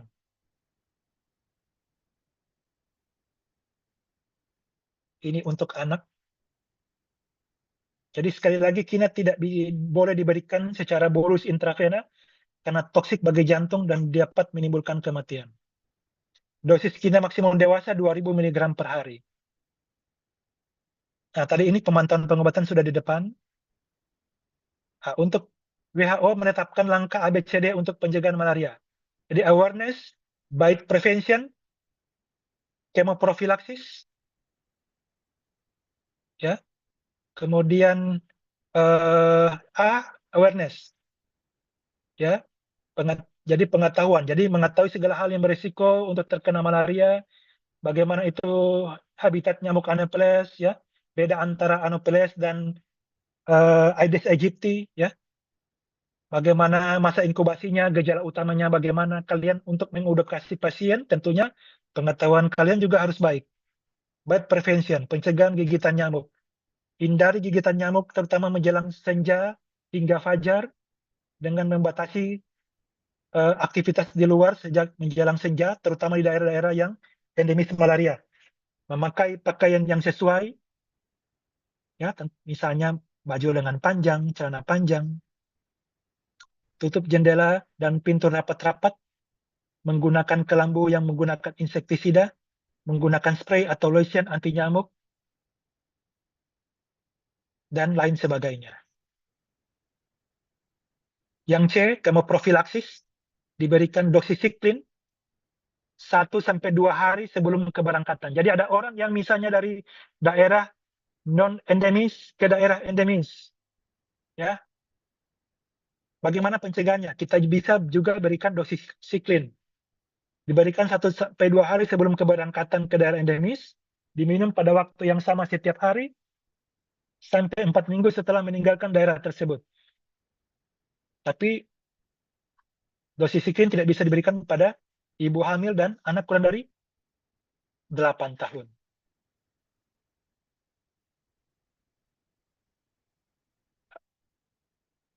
Bisa juga kita berikan Primaquine, tapi Primaquine ini ada beberapa syarat. Jarang diberikan kemoprofilaksis Primaquine, lebih banyak ke doxycycline. Yang terakhir D, diagnosis. Segera dapatkan diagnosis dan terapi apabila mengalami gejala malaria yang muncul 1 minggu setelah memasuki daerah rawan malaria sampai 3 bulan setelah meninggalkan daerah tersebut. Komplikasi malaria bisa berupa malaria berat, ya, shock, gagal napas, gagal ginjal akut. Pada kehamilan dapat menimbulkan abortus spontan, pertumbuhan janin yang terhambat, berat badan lahir ringan, bahkan malaria kongenital. Sampai bisa juga menyebabkan kematian pada ibu dan janin. Ini manifestasi dan komplikasi serta penata laksananya yang harus segera. Ini biasanya di ruangan ICU. Ya. Bagaimana jika pada pasien koma, hiperpereksia, kejang, hipoglikemi, anemia, Ya, ini malaria berat ya, gagal ginjal dan lain sebagainya. Prognosisnya, jika malaria falciparum ringan atau sedang, malaria vivax atau malaria ovale prognosisnya bonam, sedangkan malaria berat ya bisa dubiat malam. Tadi saya lupa sampaikan bahwa paling banyak malaria berat itu malaria falciparum yang dilaporkan ya. Ada juga kasus malaria vivax yang dilaporkan menjadi malaria berat, tapi sangat-sangat jarang. Lebih banyak dilaporkan menjadi malaria berat itu malaria falciparum. Prognosis malaria berat tergantung dari kecepatan dan ketepatan diagnosis serta pengobatan. Apabila tidak ditanggulangi, dilaporkan bahwa mortalitas pada anak-anak 15%, dewasa 20%, dan pada kehamilan meningkat sampai 50%. Mortalitas dengan kegagalan 3 fungsi organ ya bisa sampai 50%. Jika terdapat 4 fungsi organ yang terganggu atau kegagalan, bisa sampai 75%. Prognosis juga bisa tergantung juga dari kepadatan parasit. Jika kepadatan parasit kurang dari 100.000, maka mortalitas 1%. Lebih dari 100.000, mortalitas lebih dari 1%. Jika lebih dari 500.000, mortalitas lebih dari 50%. Demikian kuliah untuk malaria. Jadi memang ada beberapa yang juga kalian tidak cukup hanya membaca, tapi harus menghafal.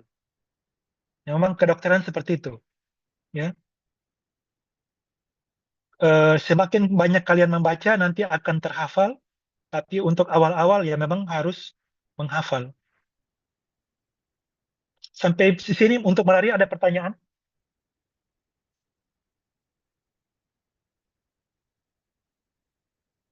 Jadi, Izin dokter untuk materi ya, malaria belum ada pertanyaan, dok. belum ada. Bisa diikuti sampai sini? Bisa dokter. Bisa ya? Bisa dokter. Yang terakhir tentang demam tifoid ya? Iya dokter, demam tifoid.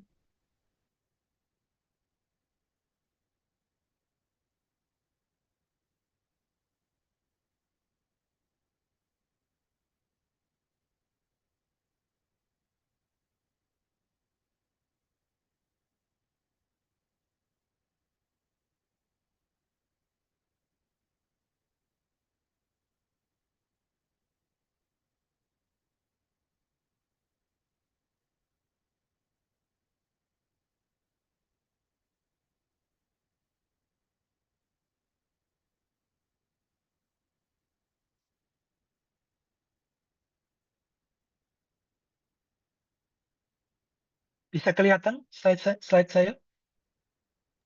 Terlihat dokter.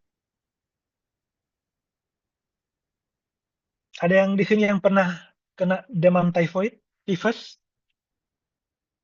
Mungkin ada yang pernah ya. Jadi demam tifoid merupakan penyakit sistemik akut yang disebabkan oleh infeksi kuman Salmonella typhi ataupun Salmonella paratyphi. Gejala yang paling menonjol adalah demam yang berkepanjangan, bisa 38 sampai 38,8 derajat sampai 40,5 derajat Celcius, berlanjut bisa sampai 4 minggu jika tidak ditangani. Salmonella paratyphi A dapat mengakibatkan gejala penyakit yang lebih ringan daripada Salmonella typhi dengan predominan gejala gastrointestinal. Sama juga seperti penyakit-penyakit yang lain, penegakan diagnosa berdasarkan anamnesis, pemeriksaan fisik, dan pemeriksaan penunjang. Anamnesisnya bisa gejala minggu pertama, bisa nyeri kepala, menggigil, ya, jadi gejala-gejalanya bahkan ada yang tidak khas ya, bisa batuk, berkeringat, mialgia, Malaysia, artralgia, ya, gejala-gejala yang bisa ditemukan pada penyakit-penyakit yang lain. Gejala gastrointestinal bisa juga berupa anoreksia, nyeri abdomen, mual, muntah, diare, atau konstipasi. Pemeriksaan fisik ditemukan demam, terutama pada sore hingga malam hari. Dalam minggu kedua, gejala-gejala menjadi jelas berupa demam. Ada di demam tifoid itu kita kenal dengan bradikardi relatif. Jadi peningkatan suhu 1 derajat Celcius tidak diikuti dengan peningkatan denyut nadi 8 kali per menit. Ya, itu yang disebut bradikardi relatif. Kemudian bisa juga ditemukan lidah yang berselaput, ya, lidah kotor, tepi dan ujung merah, serta tremor. Bisa juga ditemukan hepatosplenomegali, meteorismus, bahkan ada juga sampai gangguan mental berupa somnolens, stupor, koma, delirium, dan psikosis. Roseola jarang ditemukan pada orang Indonesia. Pemeriksaan penunjang, pada pemeriksaan darah perifer lengkap sering ditemukan leukopeni, dapat pula terjadi kadar leukosit yang normal ataupun bahkan bisa leukositosis. Jadi leukositnya bisa turun, normal ataupun meningkat, walaupun tanpa disertai infeksi sekunder. Selain itu dapat ditemukan anemia dan trombositopeni. Jadi tidak khas. Nilai SGOT dan SGPT-nya seringkali meningkat. Kultur merupakan standar baku dalam menegakkan diagnosis. Kultur darah, feses, dan urin sebaiknya dilakukan. Kultur darah biasanya positif pada awal 2 minggu pertama, kultur feses positif selama minggu ketiga hingga minggu kelima, kultur urin bisa positif pada minggu keempat. Pemeriksaan yang lain yang rutin dilakukan misalnya adalah uji Widal. Kuman tifoid yang mengandung antigen, baik antigen O dan H, dapat menstimulasi host untuk terbentuknya antibodi. Pembentukan agglutinin mulai terjadi pada akhir minggu pertama demam, kemudian meningkat secara cepat dan mencapai puncak pada minggu keempat, dan tetap tinggi selama beberapa minggu. Pemeriksaan ini mempunyai persentase sensitivitas sekitar 70%, jadi agak rendah. Ya. Jadi pemeriksaan Widal ini sensitivitasnya agak rendah, begitu juga dengan nilai spesifitasnya yang rendah. Pemeriksaan yang lain, uji Tubac, digunakan untuk mendeteksi antibodi anti-Salmonella typhi, dapat dilakukan pada hari keempat sampai hari kelima untuk infeksi primer, dan hari kedua dan sampai hari ketiga untuk infeksi sekunder. Sensitivitasnya lebih tinggi, sampai 100%, spesifitasnya sampai 90%. Uji yang ketiga yaitu TP-DOT, digunakan untuk mendeteksi antibodi IgM dan IgG yang terdapat pada membran luar Salmonella typhi. Hasil positif didapatkan pada 2-3 hari setelah infeksi. Yang berikut yaitu tes ELISA untuk mendeteksi demam tifoid pada fase akut, paling efisien selama minggu kedua dan ketiga demam. Ini interpretasi hasil uji Tubex. Jika skornya kurang dari 2, negatif. Jika lebih dari 6, itu positif kuat. Ini perbedaan nilai sensitivitas dan spesifitas dari tes ELISA, Tubex, TP-DOT, IgG, dan IgM.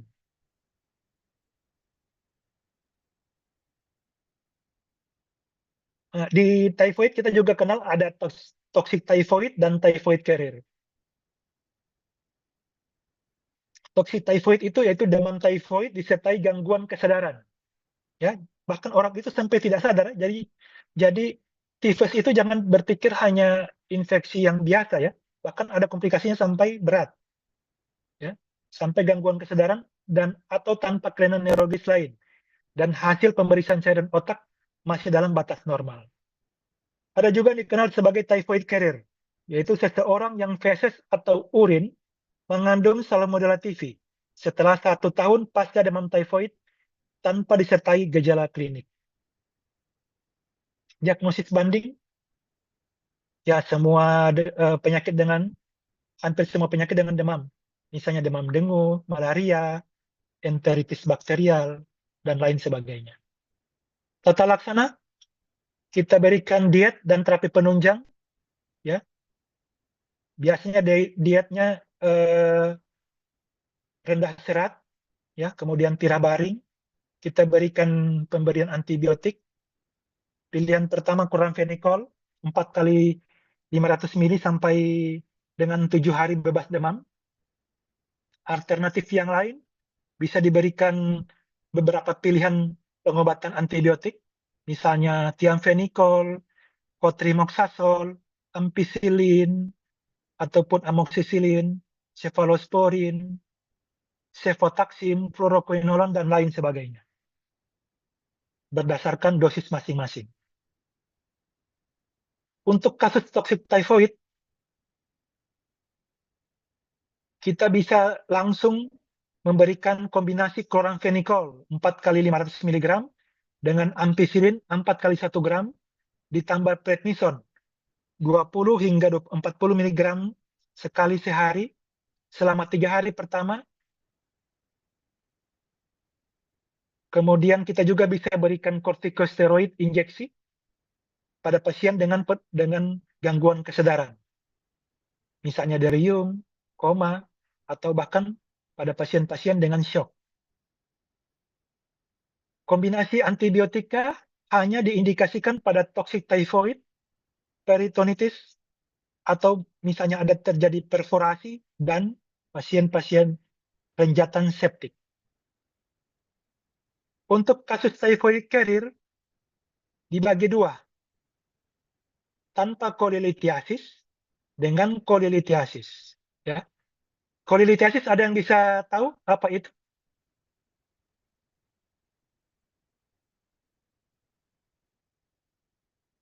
Izin dokter, batu kantung empedu dok. Ya, kolelitiasis batu kandung empedu. Jadi dibagi dua untuk kasus typhoid carrier tanpa batu kandung empedu dan dengan batu kandung empedu. Yang tanpa kolelitiasis ada 3 pilihan regimen selama 3 bulan. Pertama, ampicillin 100 mg per kilogram berat badan per hari, tambah probenecid 30 mg per kilogram berat badan per hari, atau pilihan kedua amoxicillin tambah probenecid, pilihan ketiga cotrimoxazole. Ya, dengan kolelitiasis kita anjurkan untuk dilakukan kolesistektomi. Kemudian kita berikan regimen di atas selama 28 hari. Ya. Kemudian dengan pilihan regimen ciprofloxacin ataupun norfloxacin. Nah, ada juga dengan infeksi Schistosoma haemotobium pada traktus urinarius. Ya, kita lakukan eradikasi Schistosoma haemotobium dengan pemberian praziquantel atau metrifonat. Ya.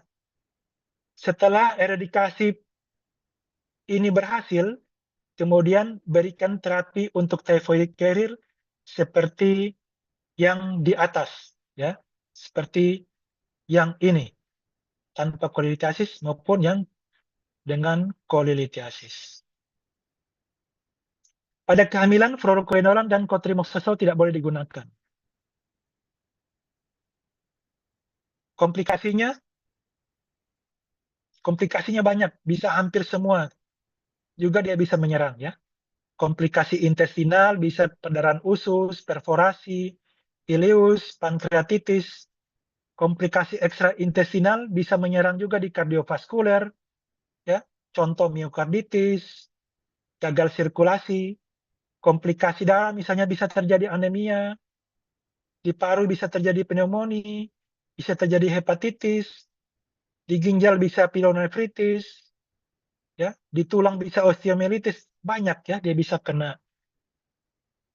Prognosisnya jika tidak diobati angka kematian pada demam typhoid 10-20%. Sedangkan pada kasus yang diobati angka mortalitas demam typhoid sekitar 2%. Kebanyakan kasus kematian berhubungan dengan malnutrisi, balita, ataupun pada usia lanjut. Pasien usia lanjut atau pasien debil prognosisnya lebih buruk. Bila terjadi komplikasi, maka prognosis semakin buruk. Ya. Relapse jadi pada sekitar 25% kasus. Demikian kuliah untuk typhoid. Jadi ada 4 mata kuliah yang hari ini kalian dapatkan. Pertama, leptospirosis, toksoplasmosis, malaria, dan demam tifoid. Keempat-empatnya pasien dengan demam. Nanti diagnosanya bagaimana? Ya kalian harus pelajari seperti kuliah yang saya sampaikan. Tentunya tidak cukup dengan slide yang saya berikan, karena slide saya biasanya hanya ringkasan. Kalian harus juga membaca dari sumber yang lain. Sampai di sini ada yang mau ditanyakan? Agak panjang kuliahnya ya. Mudah-mudahan belum ada yang tidur.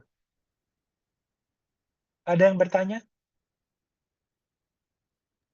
Izin Dari dokter, keempat, belum dari ada. keempat, dari keempat mata kuliah yang saya sampaikan belum ada yang bertanya. Nanti kalau kalian membaca, mungkin ada pertanyaan yang akan terbersit jika kalian sudah membaca lebih lengkap.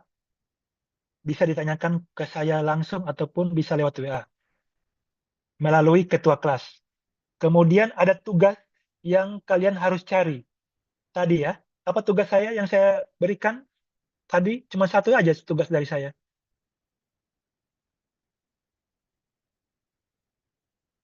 Ada yang nyimak tadi? Tugas satu dari saya?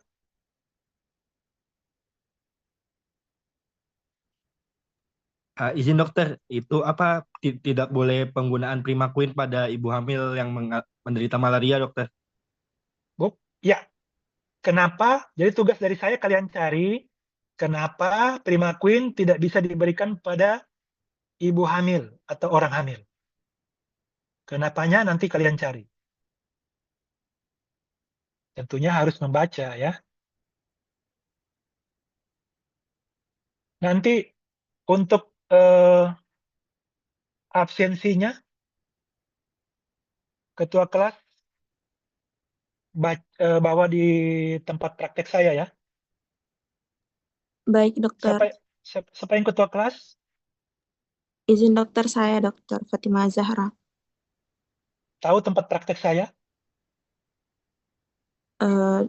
Iya tahu dokter. Di Setia Farma, jam 7:30 malam.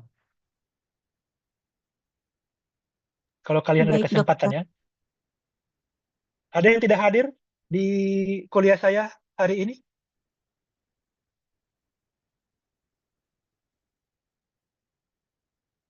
Semua hadir?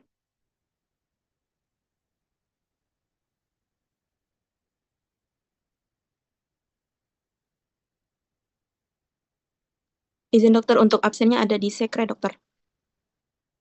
Ada yang tidak hadir?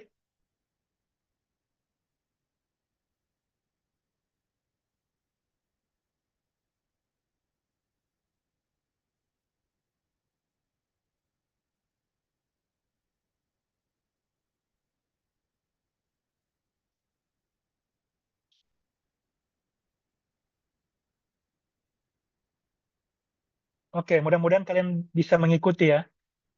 Tadi ada di rekam atau tidak ya?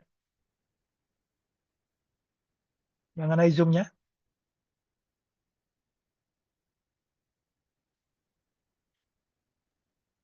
Ada dokter, ada direkam oleh sekretaris dokter. Oke, ya. Berarti bahannya ada di kalian ya, berarti ya. Maksudnya slide-nya. Iya dokter, ada dokter. Oke, terima kasih. Mudah-mudahan bisa mengikuti walaupun mungkin belum 100%, nanti kalian baca lagi. Kalau ada yang ingin ditanyakan, nanti bisa disampaikan. Jangan lupa absensinya nanti saya tanda tangan. Demikian kuliah saya. Terima kasih atas perhatian. Jaga kesehatan, tetap semangat. Selamat sore. Wassalamualaikum warahmatullahi wabarakatuh. Waalaikumsalam warahmatullahi wabarakatuh. Terima kasih banyak, dokter. Terima kasih banyak, Dok. Terima kasih banyak, dokter.